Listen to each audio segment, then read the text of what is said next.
And then the question was how to finance, right? So I myself have committed the sin of using the word cheap for energy in the future. But if you listen to the triad of affordable, reliable, secure, the word isn't cheap, reliable, secure, it's affordable, right? The reality is, as energy becomes less expensive because of higher production, the cost goes down, and as soon as the cost goes down, more is consumed. Right? This is why when people talk, for example, about the increasing demand from artificial intelligence or data centers, well, what happens if we come up with a set of chips that are 5, 6 orders of magnitude more efficient? The answer isn't that there's going to be less demand. The answer is there's going to be more compute. And so similarly, as the prices drop, this is Econ 101, more energy is going to be consumed because the passion in the human heart for further prosperity and development is not going to be changed by the fact that we reach a certain point, energy is abundant, okay, we're done now. No, there's going to be greater flourishing and more development of other kind. And then, the last one was, Alaska. Yep. So how do I or we and the government plan to build the Alaska pipeline? The government doesn't build pipelines. We're not living in the era of the New Deal, right? The role that we have when looking at Section 3 export terminals, that's Section 3 of the Natural Gas Act, not that anybody cares, but that is the statutory regime under which they're permitted. What the government does is it determines whether or not the project that's proposed is in the public interest. In the case of the Alaska LNG project, it was determined to be in the public interest, and I know that because I voted for it when I was on the Federal Energy Regulatory Commission. The question as to whether or not it's built is something that is entirely a commercial question, and the commercial actors will determine whether or not they believe the value proposition to be there. Now, I think the Alaska LNG pipeline and export terminal have real benefits.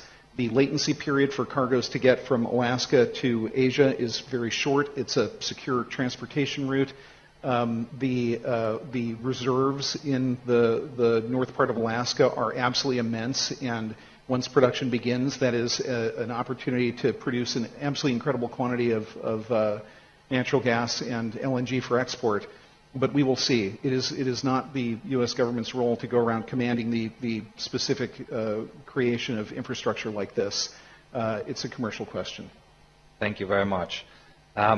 We will return for a couple of questions after I invite the Secretary General to address this first round, but we will come back for a few. And if I look at the list, we probably have room for 1 or 2 more, so if people want to come in, feel free to join the queue. Secretary General, there was one particular question on how does the East Mediterranean Gas Forum insulate energy cooperation from geopolitical tensions and the weaponization of resources, and in a way, the Eastern Mediterranean is, of course, an area where some of these things come together. It's quite a complex region, as we already touched upon. But perhaps you can also say something about the investment requirement versus the expectation of cost and price, and then anything else you'd like to pick up on. Sure, thank you.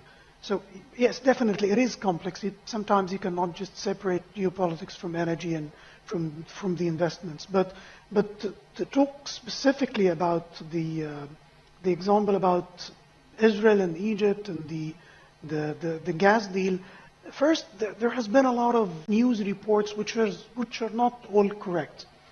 And maybe I would start with the question, how can DMGF or the different stakeholders, how can they make sure that whatever deal or agreement is respected in spite of the geopolitics?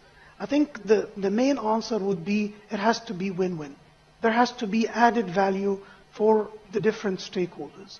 And this is the case in